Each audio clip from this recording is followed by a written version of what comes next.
Good morning and welcome, everybody. This is our monthly Building Blocks of Peace meeting. So in the springtime of the past 4 years, we have done an annual spring training series. It started with just kind of like a love your neighbor kind of training themes, and then has incorporated lots of themes about community organizing, outreach, hotspot mobilization, and all kinds of faithful presence initiatives in communities across Chicago. And so we are continuing that work. So during the spring and the summer, it's a much more active and regular thing. We're meeting weekly and working and planning. And this fall, we've kind of rolled it back to meeting once a month.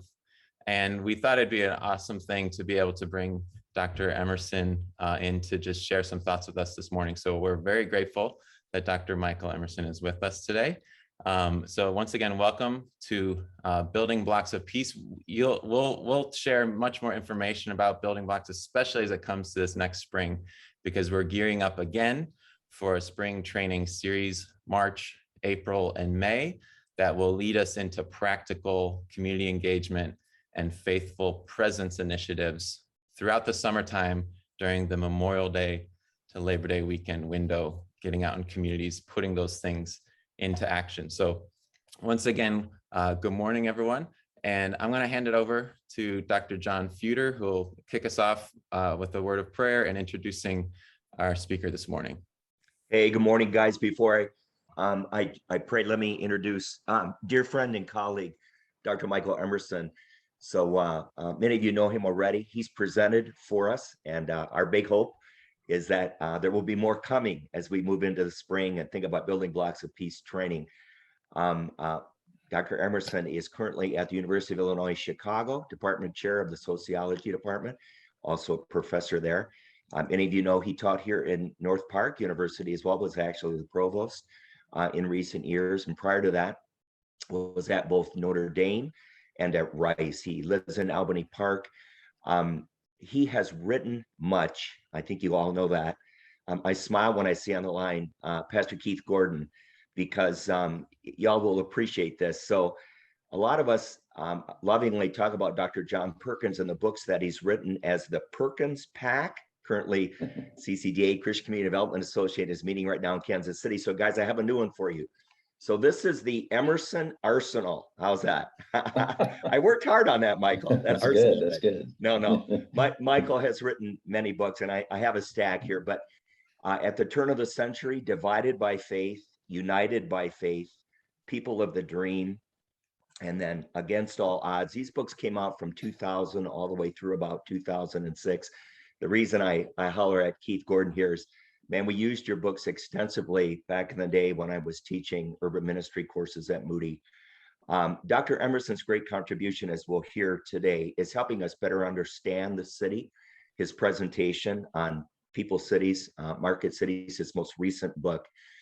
But the other part of that has been so insightful is the racial overlay that our cities, our country obviously deals with, particularly the way the church has or has not done well in response to that, is a great contribution that you're making to us, Michael. And I want to thank you. It's had great personal meaning in my own life. I watched you interact with all the faculty at Moody on some of this material, Divided by Faith, United by Faith, back in the day. It still lives on, guys, even though these books, some of them are 20 years old. I would encourage you, if you've not ever seen these, to look at them. Well, I want to turn it over to Dr. Michael Emerson. He will do a presentation for us, People City, Market Cities, and we'll save some time for Q&A. Michael, thank you. You're loved. We are grateful for you. And the way God uses you in our life is just legit. Let me pray now, and then I'll turn it over to Dr. Emerson. Father, we are grateful for privileged moments on Zoom with colleagues and comrades that love you and love our city. And God, as our eyes scroll across the frame at the top of our screens, we celebrate those that are on this call, those that will hear it as it's being recorded. Because God, you have prompted us to want to seek the shalom of this great city of Chicago that we love. And as we have been working on that for many years now, God, I pray that you would even use this contribution that Dr. Emerson will provide, yes, to help us better understand our cities. Yes, God, to also help us to navigate what it is to go deeper relationally, to prioritize the people in our cities, but to understand some of the systems and structures that have made Chicago what it is today. God, use this hour, I pray, and build on it. Give us wisdom to know how to continue this conversation and next steps to reach even more. Blessings, blessings, Father, I pray on Dr. Emerson and his family. Give him favor as he's teaching now at UIC. I suspect to know him is to know he's doing research and writing again. Continue to use him. Father, we are grateful for being a part of your body of Christ and all the many gifts that are represented, even on those that are present today, certainly not the least of which is Dr. Emerson. Give him favor as he teaches us now, I pray in Jesus' name. Amen. Dr. Michael Emerson. Thank you so much. That was a ridiculously warm introduction, but thank you, Doc. Appreciate You're welcome. That. Yes, and also Keith, thank you for what you put in the chat. Much appreciated. Also want to say to anybody that's watching this maybe after, welcome. So a couple of you have seen this presentation before, but what I've done is shortened it because I want us to have more time for discussion and also focused it much more on Chicago proper. So let me just start by saying back in 2013, my family and I moved to Copenhagen, Denmark, and I went over there because I was going to teach for a year, kind of extended a little bit longer than that. So I have 4 children, but my 2 sons were already grown. So it's 2 daughters that went with us, enrolled the daughters into high school, and tried to get used to living, never lived overseas before. And things kept making no sense to us. And I'll give you just a couple examples. One, we learned that Copenhagen doesn't have a mayor, they have 7 mayors. And they have mayors like the mayor of culture and social well-being, mayor of environmental health, mayor, so we couldn't make any sense of that. I think the one that stunned us the most was after we'd been there a couple of weeks and opened up a bank account there and gotten an official number for being in that country, we got a letter from the city, and the letter said this: in honor and support of raising your family, we will be depositing monthly money into your bank account to be used as you see fit. Wow. And so I'm talking like well over $1,000 a month put into our account because we have children. When we moved back to the United States, they continued to put money into our account, even though I pleaded with them. I actually flew back over there and said, we no longer live here. Don't take the money. But they said, until your children are 18, that's what we do. Wow. So that got us thinking, trying to figure out just what is going on. And that's where we came up with this book, Market Cities, People Cities. So all I want to do is through some pictures and through some data, and I'm not going to go hardcore in the data. Don't worry if you don't like numbers. We'll go really quickly on it. But I just want to illustrate for you the difference between what we call a market city and a people city, and why that matters and how that might be useful for the work that you're doing and a vision of making a better Chicago. So I'm going to see if I can successfully share my screen here.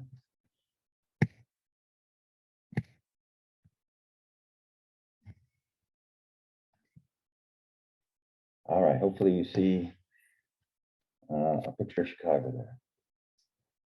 Okay, so it's just really important to remember. I think sometimes we forget this because the city's just there, usually by the time we're born and enter it, but we make the cities. And it's not that once it's made, it's being remade all the time. So there's always potential to make it better, to reshape it.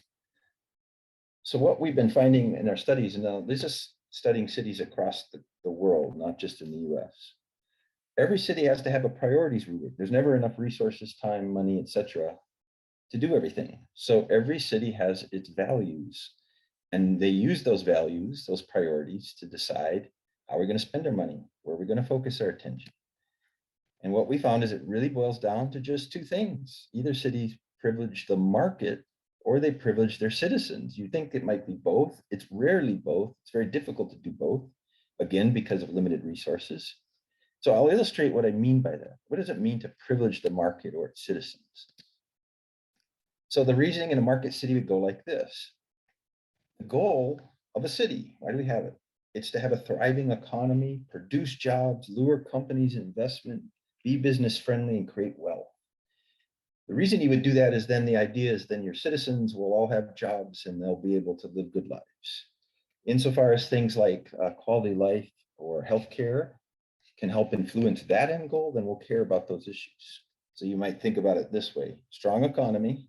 So maybe we might want a quality healthcare system because that'll produce healthy workers, give us competitive, profitable businesses to get to our goal, strong economy. Now contrast that. It's weird because in the US, that's pretty much how we think. We don't have to think that way. The goal of a city is a high quality of life for our people. It's to be a place that's friendly to people's needs, for them to have a lively, healthy, safe, sustainable, and equitable life. Insofar as a strong economy and lots of good jobs can help us reach that end goal, then we'll care about those issues. So the starting point is different. It's a high quality of life for all. And notice right away, the first arrow produces something different. Not a quality healthcare system, a universal quality healthcare system. Because you have a different end goal. You can't just have a healthcare system and hope then people can afford it. We might want to have that quality healthcare system to contribute to people working, increase our tax and funding base so we can spread that money around for the high quality of life. So keep in mind here as we go through that it's not that we're just prioritizing differently in this case. It's that you end up then asking different questions. You have different end goals. You spend all your time doing very different things. And what we found in our research that in a way, I guess, stunned us more than we had predicted was once you make that initial decision, it then is very predictive of how much crime you're going to have, what kind of transportation systems you'll design, how much segregation you'll have economically and racially, and on and on. And I'll illustrate some of that here. And the way we'll do that is we're going to look at 4 cities that are kind of on this continuum here. So the extremely strong, all-out market city is Houston, Texas. Chicago is clearly a market city, but it has a couple of characteristics that lean people. Portland may be the most people city that you can find in the US, but it's not a strong people city. We have none of those in the US. So I will use Copenhagen as the example of a strong people city, and you'll see as we go through what this all means. So first of all is what we have to know what the cities care about, what they say. So you can go on their websites and they'll tell you. So in Houston, they say our priorities are economic development, jobs. That makes sense, right? In a market city. And then market cities always then say they care about safety and infrastructure because they want to be able to move products and people around to contribute to their economic development. Safety, though, is a big one because when you make the decision to be a market city, what happens is you have very high crime. And we'll look at that in a bit. So you end up putting a lot of your resources into trying to keep the city safe to operate. So another market city here in Chicago, right? And we say it's economic development, jobs, same thing. Safety, there it is again. Instead of infrastructure, we have a couple of like people city type things as our 4th and 5th. Universal pre-K and culture development, although it's pretty vague what is meant by that. How does it differ in people cities? So Portland says our number 1 thing is livability and a high quality of life. Accessible, equitable transportation. People cities are market cities wouldn't think about accessible, equitable transportation. They might talk about transportation, but not equitable. Environmental resiliency, community policing, and then economic development and jobs as their 5th. Copenhagen, all citizens' quality of life, a city of social equality. I lived in Houston for a long while. If you said we want to be a city of social equality, you would be voted out, arrested, or put on the next plane to somewhere else. Knowledge-based education for our citizens. So one thing Copenhagen does is they actually lead the world in re-educating their citizens. Right, you get your degree, whatever it is, but then the world changes and you need a different skill set. So they put a lot of resources in constantly providing free training for their citizens to keep up with the changing world. And then within 4 years, they started this goal a long while ago, but they're almost there to be the first carbon neutral city in the world and to be transportation wise. So it then follows, when you say this is what we want, often you start putting resources there, and that's indeed what happens. Houston puts 17% of its money into what we call enterprise funds, which is take taxpayer money and then use it to recruit companies. They have to put 29% of their money into trying to keep the city safe, and they put a whopping 42% into infrastructure, and that is almost entirely building roads to keep up with the growth of the city. And what we categorize as money put directly to the citizens or the neighborhoods, just 2% of the money goes there. In Chicago, we have this weird category called general financing, 45%, and that's a lot of pensions and things like that. Another huge chunk, again, goes to safety, infrastructure. On people in neighborhoods, about 10% is directed that way. In Portland, on people in neighborhoods, it goes all the way up to 60%. And then insanely in Copenhagen, 90%, including they have a category called social service, which is basically they won't tolerate anybody being poor, living poor. So they will do whatever it takes that people do not have to experience poverty in their city. Now, this does, it costs more to live in a people city. So what we found is it's sort of by a factor of 1.5. This is government spending per resident in these cities. Some in their budgets include public schools, some don't. So we combine them so that they're the same and we can compare. But you can see the difference here.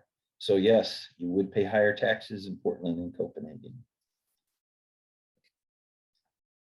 Let's just quickly look at a couple of things. We're going to look at just city design, trains, the public transportation, and then neighborhoods.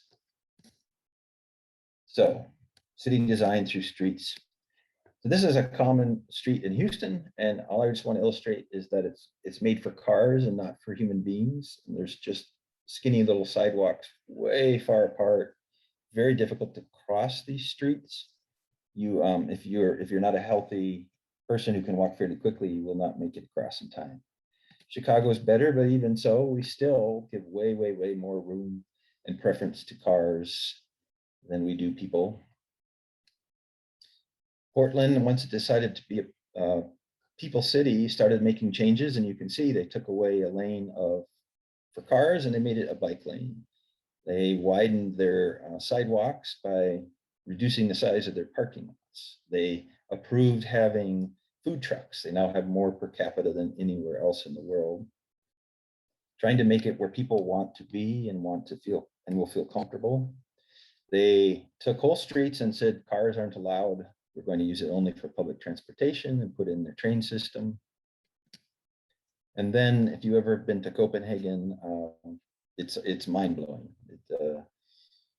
And you can see what it looks like.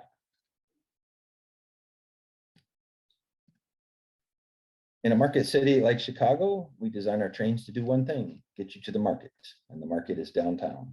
There are stops all along the way, that helps. But if you want to go from one part of the city to the other, it's very difficult because that's not the purpose of the system. It is to get you to downtown to the market. And if you look at where our jobs are in this city, you know, there are about between UIC area where I am, which is just outside of downtown, and then the downtown area, there are over 1 million people coming here every day to work, at least before the COVID hit. But it's insane how much is going on in this one little area. There's inequality in the city. Market cities always have inequality. On the north side, for example, there's a stop on the red line, the only line that we have that goes across the whole city every half mile. And on the south side, every mile. So people have to walk further to get to the train. And also, as you may know, it stops at 95th. We've been talking forever about extending it through the city, to the edge of the city. It may happen, but it still hasn't yet. Problem here is that what we have is a hub and spoke system that has only spokes. It's got no rims. So if you were thinking of a wheel, we've built a wheel that has no outer outer rim on it. So we could fix this pretty easily if we cared and actually wanted to move people throughout the city. We could create an outer rim line. We could create an inner rim line, and each line would connect every single existing line. Portland has, as you can see in their system, which is much newer. I mean, they didn't have a system, but as they became a people city, they said we have to be able to have public transportation. They still, you can see there's a downtown area where all the lines meet, but you can also see there are multiple places where the lines meet outside of downtown. So you can, they don't force everyone to go into the market to be able to move around the city. This is the system for Copenhagen. Now the outside yellow line is the city. The lines that go out way out there, those are into the suburban areas. So there's just massive overlap of train systems and you can connect. And they just finished building this circle line here because as part of being a people city, they said everybody has the right to be within a 10-minute walk of a train stop. They did their analysis and they said the way we get there is to build this underground red line. And so they did. It's the biggest project expense-wise ever done in the whole country of Denmark. But because they're absolutely dedicated to being a people city, they found a way. This is the train system in Houston. All the white is the city of Houston, and then you can see how small their system is. Only 5% of people have access to the train in Houston. How about in residential? So here's my street here. This is so common of streets in Chicago that we have something that is built for, it's wide enough for 3 cars. We use 2 just to park cars. So then we have a lot of one way with cars. If I jump over to Copenhagen, you might say, hey, that's pretty much the same thing, except if I pull back a little bit to the middle of the street, cars aren't allowed because you have to have people-centered streets. So on every block, the citizens get to decide what they want to do at the middle third of their street. And then the city provides a budget, and then the citizens can use that budget to do what they want with. And it's to create a space where people will interact, as you can see happen. This is a nice looking, decent apartment building here in Chicago. I just want to illustrate things we might take for granted and not think a lot about. So a lot of times in the US, we don't give much thought to the space outside of our buildings. It's parking lots. You can see it's a place where we're trying to protect where we have the trash. So it's just kind of wasted space. Copenhagen, because of a people city, the outside space of buildings is absolutely precious and can't be wasted. It's not allowed to be used for cars. Cars would have to go underground or something. And you can see they'll even put in canals and things to make places for people. And if you look at that building behind you, it's not even just like what's on the outside, it's how they design for the inside to create places for people to interact. Okay, a couple of data points, our final picture. Even with our extensive train system and bus system, most people in Chicago choose to do this instead.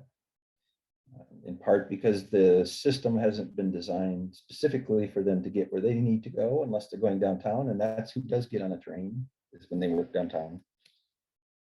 We also are seeing big changes, and this again is part of a market city.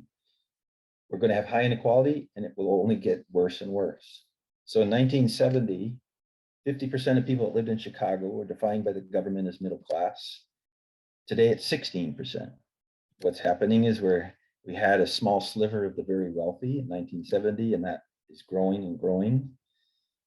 And then, of course, the very poor, and that is growing extensively. So we become more and more divided. And of course, you can see that in how the neighborhoods look. And somehow we just say, as a city, that's okay. That's just the way it is. We also have inequality even in things that are public spaces. So we have something like this. There's a whole book written on Chicago it's called City of Spectacle. And this, of course, is a spectacle. It's an incredible thing. People come from all over the world to see this. And where would you imagine this is located? Of course, it's in the heart of our market. It's put there to lure people into the market. But then when we get into our neighborhoods, you get, this is about as blah as it gets. And okay, so there's a couple missing ducks. At least you have one. And again, it's like somehow this is supposed to be okay. In Copenhagen, the best parks cannot go in the city center. They have to go in the neighborhoods. That is their rule.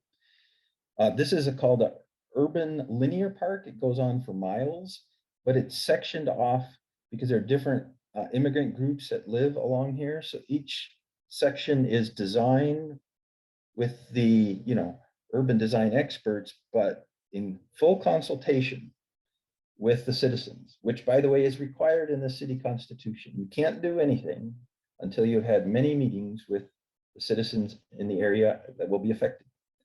So this is what they wanted, whatever you see here, and you'll see always that there's a bike lane going right through everything. Just a little bit more close up. There's a Muslim area, and this is the design that they want. They've taken what were the kings and queens and their palaces, and now they're for the people. They've cleaned their water so much that the people said we want to be able to swim, so they create places for people to do that. They have a rule. We talked about the 10-minute walk rule to a train. They have a 15-minute walk rule to a park. And because of the way the city's designed, sometimes they got to get really creative, such as you see here, a tiny park right in the water. They're always measuring how do families spend time enjoying each other in our city. And they do crazy experiments such as this design here. We wouldn't be able to do this in the US because of all our rules and worrying about people getting hurt. Here, they like these kind of things because it involves, then it requires parents and children to interact to make sure that they stay safe. Okay, so I'll show you two things. This crazy design here, and then every once in a while you'll just see trampolines by the street or when you're walking along the sidewalk. These couple of structures, they found families will spend 25 to 30 more minutes interacting with each other than if these structures weren't there. They actually measure all that stuff. So again, why would they care? Why does a city care about that? Only if you're a people city. Are you thinking about, do families actually spend time together? I want to make a very important point, because a lot of times if I try to talk to people about this, they'll say, yeah, well, that's a different part of the world. Things are different, smaller place, they're more homogenous. And they just quickly dismiss that we could ever do something like this in our great city of Chicago. I want to emphasize that Copenhagen was just like Chicago in the 50s and into the 60s. And there was one person, and his name was Jan Gehl. He's a professor of architecture at the Danish Royal Academy. And his students, they started saying, what if we could become a people city? He actually came up with this concept of people city. And they started writing letters and campaigning with the government, the city of Copenhagen. And their first proposal was, what if we could close one of our main business streets for one day, and just let people walk on the street? What would happen? And it took them years to finally get permission to do one day, because the businesses were so worried, if we close the street down, we will have no business because everybody has to get here by car. So this is what they were used to. And they finally got permission to do it one day. And what they were surprised is that the people showed up in mass. And because there were no cars and buses taking up room, there was room for a whole lot more people. That street today, which used to have about 40,000 shoppers going on it back in the 50s, now has over 250,000 because there are no cars or electric vehicles allowed. Here's another street. Take a close look, because I'm going to show you the exact same street, exact same buildings there in the background today. And look at how many more people.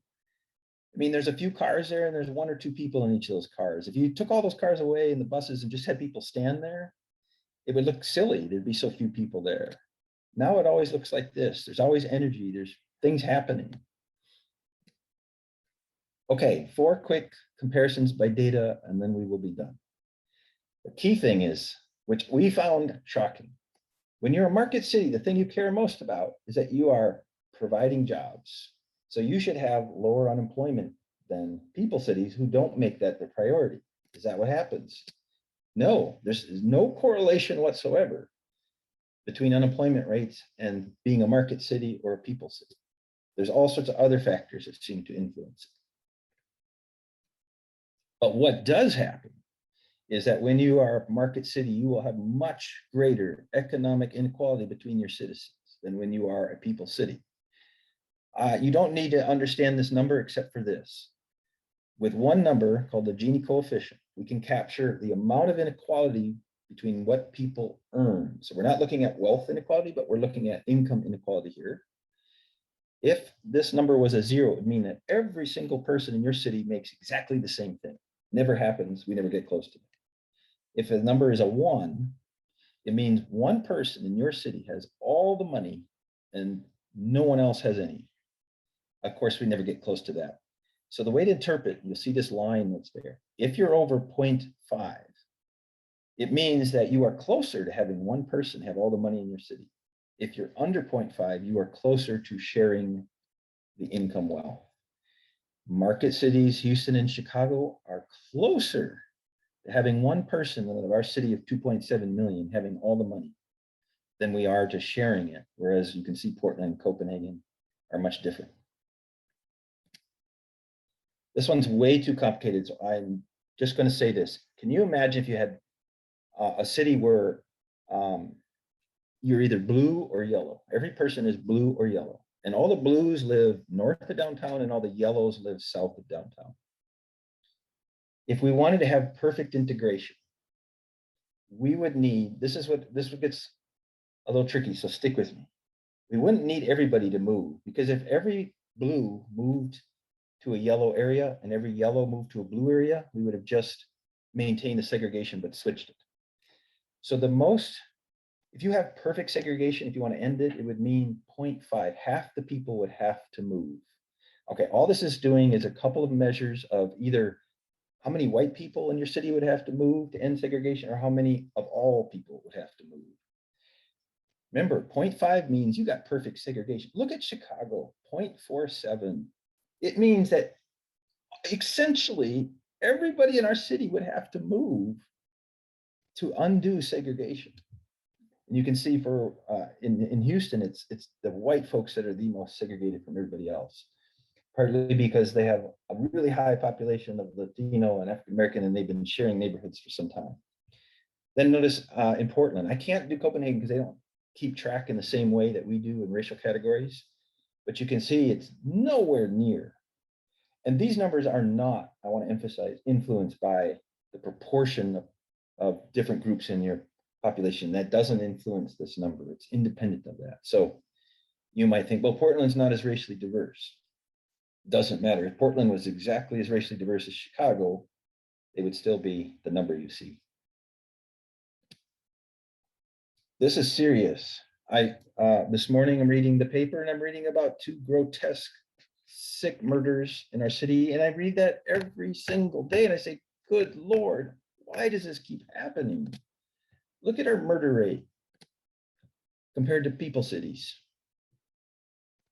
And this is, so out of every 100,000 people in our city, each year 24 are going to be killed. And because we have many hundreds of thousands of people, we have millions of people, we have many, many murders. Copenhagen, less than 1 out of 100,000. We're 24 times more likely to be murdered, at least in our city, as opposed to Copenhagen. Why do people choose to live here? It's amazing. But it's not just that we have a high murder rate, because of course it's going to have inequality in the murder rate. So if you live in the far north, then it's something like living in a people city in terms of the rate. If you live in most parts of the other city, you have extreme chance of losing your life.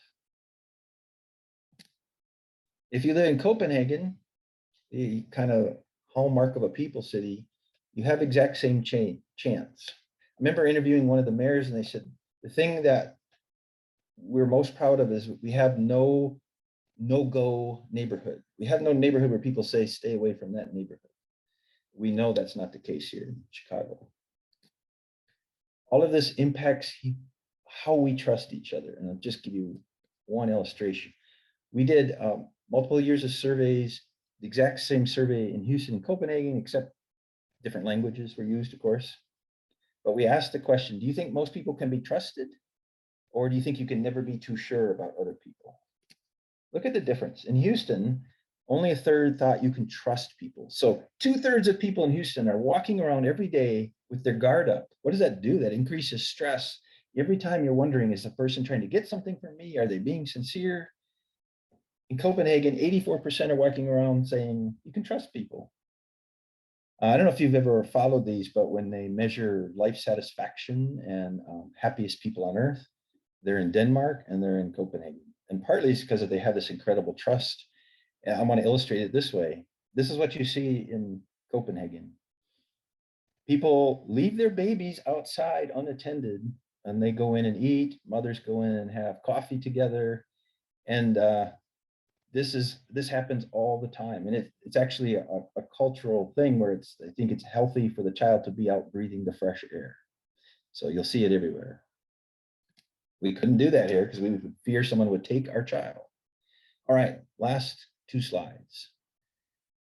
Here's a weird thing, and I think it's a different way of thinking. We should not try to reduce crime. We shouldn't try to address homelessness. I know this sounds weird. We shouldn't try to overcome segregation, attack inequality, overcome food deserts, improve health. Why? Because all of this does is, as it says here, a cacophony of competing interests. Which is going to be your interest? Which issue are you going to advocate for? Well, there's people advocating for all of them. So we're fighting each other. But we're not just fighting each other on these issues. We're also fighting with business interests and tourist interests and political interests and everything else. And so in the end, you can't succeed. It's just a massive confusion. So what if we did this instead? What if we said, we're going to commit to this? By 2040, Chicago will be the nation's greatest city for people. That's it. We're going to outcompete everybody in our country. We might even have a tagline like Chicago, America's city for people. What an odd concept. Henceforth, we were to do that. Every decision, every action would then have to be weighed for its contribution to getting us to that goal, to making us live into what we said we're going to be. So then we would ask things like, if we do X, who would benefit? Who would not? Well, that actually lead to greater Y, whatever that might be, greater health, reduce inequality, less crime, whatever, for our people. That's a whole different way of thinking. And so that's what I hope we can have some discussion on. Thank you. Wow. Thank you so much, Dr. Emerson. That is incredible. And I've heard this presentation before, but I love your updates and it's just amazing stuff. I'm sure there's a lot of questions that people have. So please, you can raise your hand or put your questions in the chat and Dr. Emerson can respond to those. But why don't you raise your hand and then we can call on you, unmute yourself to ask those questions. Maybe if it's okay, I could start us off with a question. So just one of the things in my mind, Dr. Emerson, is, you talked about how Copenhagen used to be more market driven, that picture with the cars on the street and all that stuff, and how that through the work of that man, Jan Gehl, there was that change. How could we learn more about the history of what he did? And then what does it take to shift that kind of public opinion towards pursuing something like this? Because I'm assuming it's probably not just one election or one new leader or one new mayor can change something like this, right? So what did it take for them, or what would it take for us? That's good, Nate. Yeah, thanks for the question. So one of the things I learned, I actually got to interview Jan Gehl. He's about 80 now, but he has left the Royal Academy there, and he and his students founded an organization, a company basically that does it. They help Copenhagenize around the world, and they get hired everywhere. In fact, if we want to compete, New York has hired them to try to Copenhagenize New York. So Wow. and he has written a couple of books that are really helpful if you want to get kind of a history of how they were able to get change in Copenhagen. But what he will tell you, and what Copenhagen lives by, is that any real change takes about 30 years. And so you have to commit to that and build a structure to say, the people that are involved in this may change, but we understand it's going to take 30 years, and we're going to celebrate each little change along the way. One of the things that he said that's very helpful is, they spent a lot of time trying to figure out, how would you start this process? And as I said, they came up with just a very simple proposal: close the street for a day. We could do that, right? What if we could get the mayor and the alderman to say, we're going to close a street or two in Chicago for a couple of days, just test it out and see what happens. But he said, once you did that, and he said, we did it for a day and it was so successful, the city said, what if we just tried this for a couple more days? And then they said, let's do it for a week. And then it became a month. And then the business people said, could we just do this? And so that's how they got it. So there was just one street, but then the streets next to them started saying, hey, don't leave us out. We want all this foot traffic. So it starts multiplying and it starts spreading like a very good disease. And then he said, everything then starts, it makes it all the easier to start saying, hey, if people are walking, we want to get them there. We don't want them to just like drive there and park on the outskirts. And they start building infrastructure for biking, and they start building their first train system. They didn't have a train system until about, I think their first train came in 1990. I mean, it's that recent. So it just started cascading. So it's important to have somewhere to start and then watch it cascade, but you got to have the overall vision. That's good. Thank you. Dr. Felicia Thompson, you want to go? Sure. Dr. Emerson, you knew this question was coming, but have you approached our city with any of this? And what's been the response? When our mayor got elected, somebody arranged for me to be at an event and hand her the book about this, but that's as far as I've gotten. I imagine she gets lots of things and can't actually look at them. So, yeah. Maybe I'll piggyback on that. Like, are there any groups or individuals that you know of in Chicago who have a concerted effort organizing around these themes? Yeah, but they're issue specific, right? So there's incredible folks working on to try to increase our public transportation, or increase bike lanes, or overcome crime, or address homelessness. And that's the problem that I'm saying, why we can't really get anywhere, because we're working for a good thing, but so is everybody else. And by the time it gets to the city, in my church is a alderman, I won't mention which one, but he says it's just overwhelming. Everybody has such an important issue, and they come with their issue and they want resources for their issue, but he said, we have X amount, so I don't know how to divide it up. And what you kind of do is just, well, everybody should get some, because they're all important issues.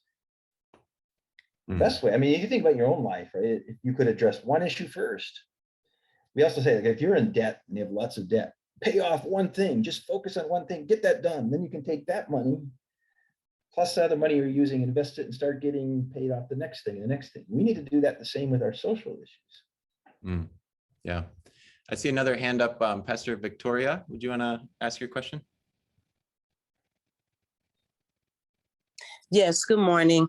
I actually, this presentation, this is the second time I've seen it. I appreciate the invitation to view it again. And I have to say, I have a glimmer of hope for something like this, because I oversee an organization, and we were in the South Shore community when COVID hit back in 2020, right around, I believe it started maybe around the summer. The Department of Transportation, they started a program, and I'm so sorry, I can't think of the name of it, but what they did, the Department of Transportation, under the commissioner, they had it where they created outdoor space, and you could apply to have outdoor space for things like cafe. That's when, when things were shut down and we couldn't dine inside.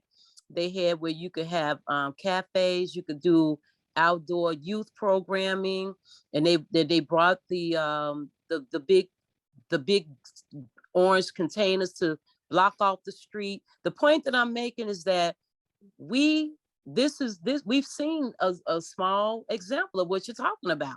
Yeah. And it that's came right. and it came out of COVID. So Right. that says to Mhm. me that, I mean, I know we have the will to do something like this, but it's a demonstrated example of what we can do when we make those kind of decisions. And so I Yeah. have seen a small version of this. So I do have a lot of hope for what you're speaking of. And I just wanted to share that. And I That's good. felt that the commissioner, I believe her name is Gina, I feel like that she is very much, she seems to be more of the people kind of city than the market kind of city. So I think that that's really encouraging. And I just encourage you and all of us to truly pursue something like this because it is exciting and it's interesting to see. So thank you. Mm. Thank you, Pastor Victoria. And you really hit on something important there, which is when we have like a catalytic event, we can actually make change. There's less resistance. So COVID is actually one of those where we were forced to then have to dine outside. And we might find that that's important, that people like that. When I was in Copenhagen, the thing that at first coming as an American, I just like, why do people care so much about public space? And they talk so much about it and they put so much resources into it. It just seemed like, why wouldn't you care more directly about, I don't know, people's health?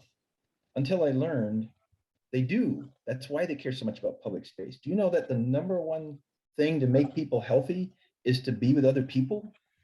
And they actually document that for every outdoor space that we create that people interact, our healthcare costs go down by X amount. So that's why they care so much about it. So it might seem superfluous, but it's actually contributing to multiple social ills. There's less crime because people are out interacting and there's eyes on the street and so on. Yeah, that's good. Very Mark good. Johnson, you want to go next? Yeah, thank you. Dr. Emerson, being on the north side, I'm quite sensitive to the fact that the west side and the south side may need to be seen as a quadrant, just like we do on the north. And I'm not looking to take more of the resources, but we do have the North River Commission. You live in Albany Park, so you're well aware, Montrose and how it's developed. But at the same time, Dr. Emerson, Irving Park has three aldermen breaking from the river to the freeway. And so Irving Park has become the freeway to the freeway. And it's a 2-lane, 4-lane issue, and we've lost business throughout it. So the North River Commission has focused more on Montrose and on Albany Park than they have on Irving Park.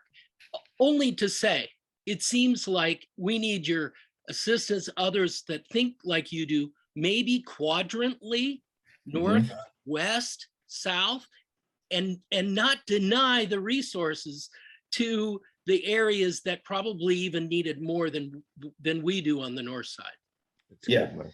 Yeah, there. I actually have I've made a few presentations where I call the three Chicagos, right? We have three clear areas of Chicago and they have different needs. If we have this people city idea though, it does mean we start directing resources unequally across the three quadrants as we attempt to become equal for all. Amen. Yeah. Yeah. So good.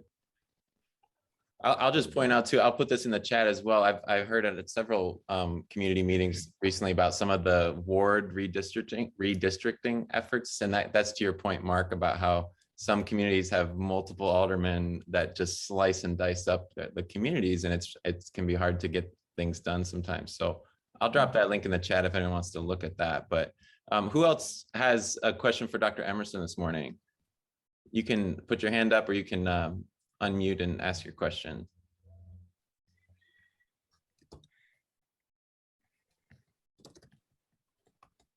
Well, I'll jump in with a question. I made a comment before, but this time it's a question. May I proceed? Yes. Okay. So I'm wondering, what do you, Dr. Emerson, what do you see in terms of a movement of some sort, a concerted movement because you said that you had submitted some things to the mayor, I believe you said, and it doesn't sound like you had much of any response. I would be interested in a movement a bona fide movement toward a people city. And I'm just kind of wondering, what are you seeing as some of the possible next steps for that, and how we might Yeah. support something like this? Well, what if this group was the movement, at least Yeah. the start of the movement? That's Yeah. that's my hope. Yeah. Yeah. Yeah. Yeah. Yeah. I'll also add, I don't know if Chris Griffin is here or with us or able to talk this morning, but he or others could perhaps speak. I know there's been a coalition of interfaith leaders who have been talking about a moral budget for Chicago. And I think many of you have heard and seen that. And I just feel like there's a lot of overlap here.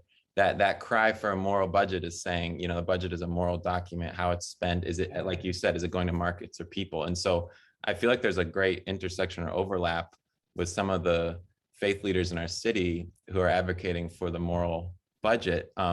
Chris, I don't know if you're there able to talk at the moment or if you'd want to speak to that, but I just thought I'd mention that. The other thing I'll say is that Vance Henry from the mayor's office, Right.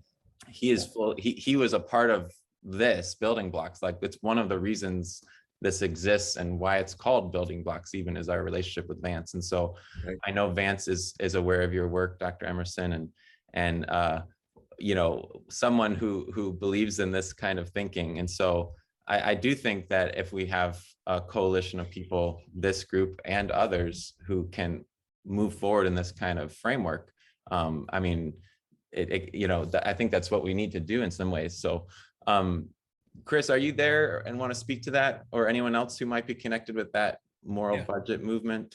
Yeah, I'm here. Oh, hey, buddy, go for it. Hey, Chris. Hey guys, good morning, everybody. Yeah, actually, this was the catalyst. We had already spoken with Dr. Emerson about the possibilities of presenting this to city leaders.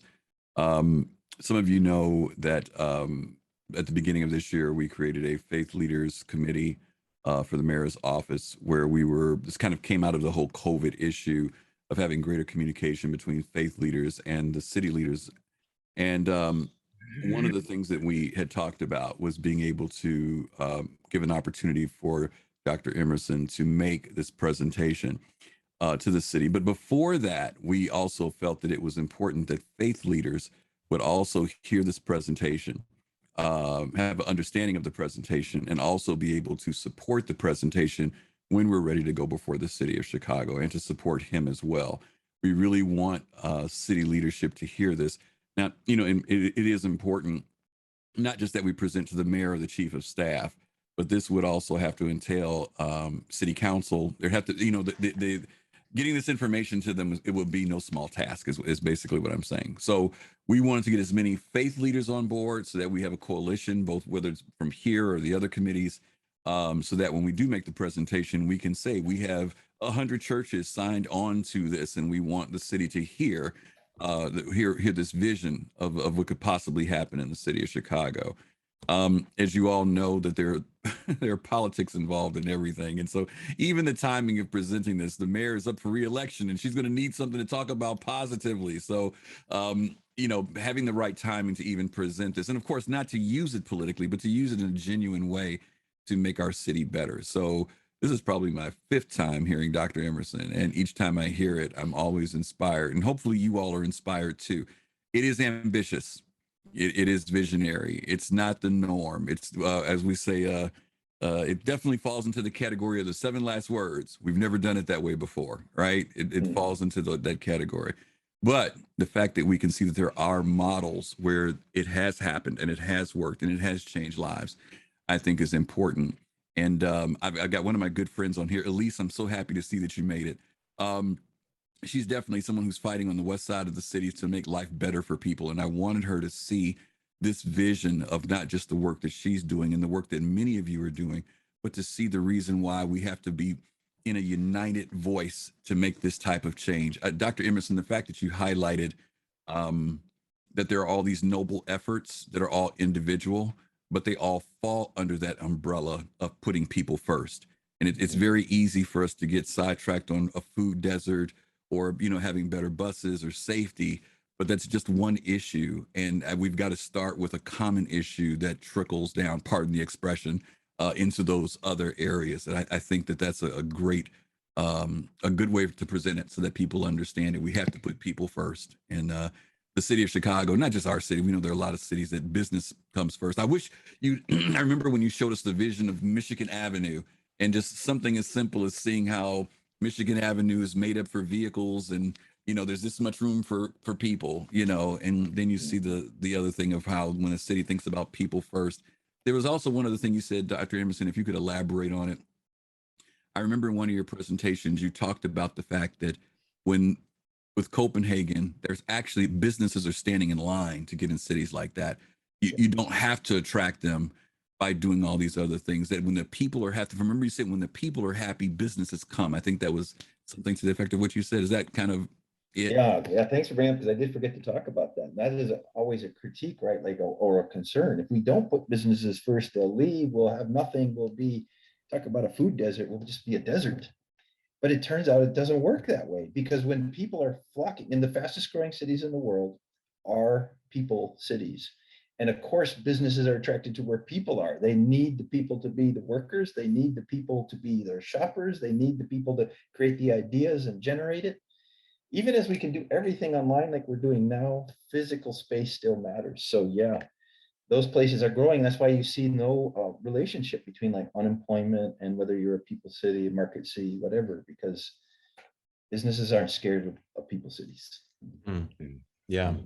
That's good. That's good. I want to say one more thing before we wrap this morning. Is you mentioned earlier the thing about that 30-year window, and I just feel like we need to remind ourselves of that. And that's the conversation we've been having with Building Blocks of Peace and other faith-based efforts around the city. Is like, what are the things that have that long-term vision that go beyond and sustain despite the changing of administrations, of aldermen, of police district commanders, all the organizing that a lot of people on this call do. It builds up, and then it can get affected by those changes in leadership. And what is the thing that can carry us in a longer term movement? And I just feel that challenge of when you said like a 30-year window. I think that's very sobering, but also compelling, I think. No doubt. Yeah, I want to add, because it was, I had to try not to laugh out loud as one of the years we were living there was election year. And so I went and to a lot of, what do you call them when the candidates are trying to get your vote, whatever, I forget what that's called. But it was so weird to listen to them talk, because they now all have to campaign to show that they're more people centered than the other person. Whereas here, it's such a different kind of way of talking about it. And one person I remember running for elected official in Copenhagen, like, we need to give more emphasis to business. And it was like, people are just like that was like cussing or something. It was unbelievable. Wow. Well, we just hit 10 o'clock. So I just want to ask Doc if you had any closing remarks or would want to close us out this morning. Yeah, I want to thank you, Dr. Emerson. We hear your call that this group, Building Blocks of Peace, be part of that coalition. And Chris and so many on this call are working toward that end. And so we're dreaming dreams with you. I like the fact that you proposed a 20-year window for Chicago instead of a 30-year. Yeah. Because I'm doing the math. I just turned 65. I want to be part of this, bro, while I'm still on Earth. Yeah, same so here. I cheated a little bit. Yeah. Yeah, I like that. And we're going to keep giving thought to next steps. We do have Building Blocks of Peace training workshops, as you all know, set up March, April, May. We've thought about the possibility of tracking some of this with more content. We'll circle back with you on that. But thank you for this hour. Pastor Edie, could you close us in prayer? You've been investing in this your whole life in the west side of our city. You're loved. You're a big part of this. Could you thank God for Dr. Emerson and close us in prayer and ask God for wisdom that we can, that tagline, I like that, Chicago, a place for the people. Let's believe God for that. If you could close us, Pastor Edie, thank you. Sure. Father, we do love you. And we thank you, God, that you are mindful of us. You're mindful of our prayers. You've heard our cry. You know the concern, cares of many that are on this Zoom call. God, we even view that Michael Emerson's presentation has been summoned Yeah. by the prayers of many. We are seeking to find a better path, have to accomplish those things that will make our city better, will make our city safer, more prosperous, and that it will be an environment that will be attractive for people to abide. So God, we thank you for what has been provided to us today. We ask God that you will continue to guide us, continue to point the way, and continue to bring those resources to bear that will help us to make Chicago a better city, a people's city. And so we thank you for it. In Jesus' name, amen. Amen. Amen. Thank you, Pastor Edie. Thank you, everybody, for joining us today. I just put it in the chat, but we did record this, so we'll make that available to you if you want to rewatch or share it to others. Yes. And we'll be in touch with thoughts on how we can keep this momentum going, how we can integrate these themes into what building blocks of peace is, but also to what all that you all represent on this meeting. So just want to say thank you again to Dr. Emerson this morning. Thank you to everyone for joining us today. Bless you. Thank you all. All right, have a Thank great day, everybody. Blessings, everybody. Thank you.